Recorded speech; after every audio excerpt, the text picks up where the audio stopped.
Andreas کی اس حالت پر father مصوف بہت پریشان اور بے چین تھے۔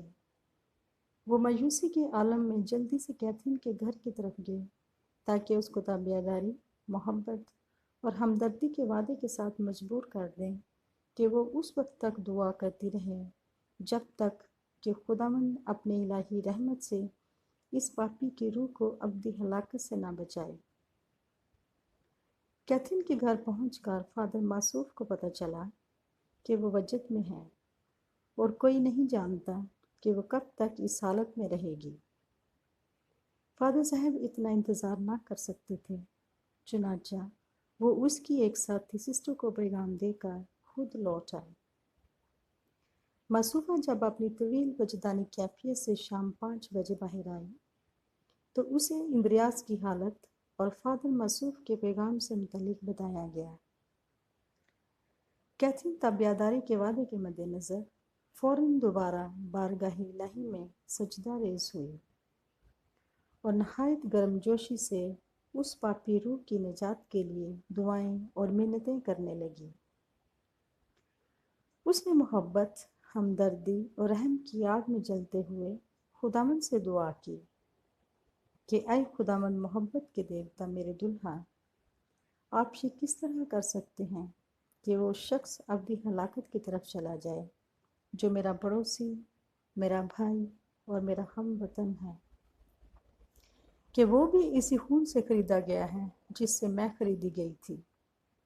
اس لیے آپ کو اس پر رحم کرنا ہی ہوگا تاکہ وہ ابدی ہلاکت سے بچ سکے۔ خداوند نے کیتھرین کو جواب دیا کہ اس پاپی اور کافر اندریاس کے خوفناک گناہ اور برائیاں آسمان تک پہنچ گئی ہیں اور کہ اس نے میری پیاری ماں اور دیگر مقدسین کی بنی شبی کو آگ میں پھینکا ہے۔ اس لیے نجات کا اور انصاف کا یہی تقاضا ہے کہ وہ ابدی آگ میں جلے۔ کیتھرین اپنے دلہا کے قدموں میں گر پڑی اور رو رو کر خداوند سے دعا اور التجائیں کرنے لگی۔ اے قادر مطلق خداوند، اگر تو اتنی سختی سے ہماری بدیوں کو یاد اور ان پر نظر رکھے گا تو کون تیری ابدی سزا سے بچ سکے گا؟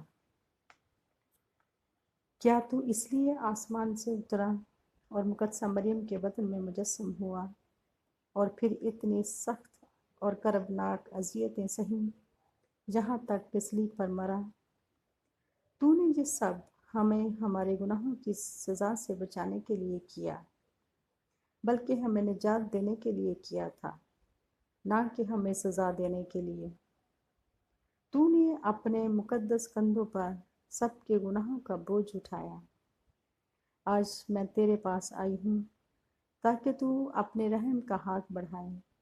اے خداوند، یاد کر کہ تو نے مجھ سے کہا تھا کہ تم نے روحوں کی نجات کا کام کرنا ہے۔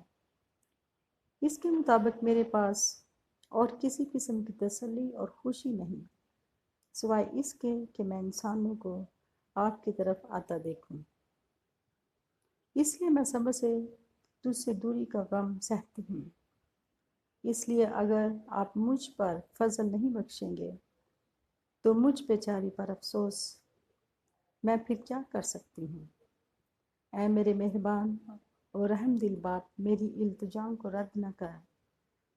کیتھرین اس رات کے 5ویں گھنٹے سے لے کر صبح دن کے ہونے تک رات بھر 1 منٹ کے لیے آنکھ بند کیے بغیر زاروں قطار روتے ہوئے خداوند سے اندریاس کی روح کے لیے التجائیں کرتی رہی۔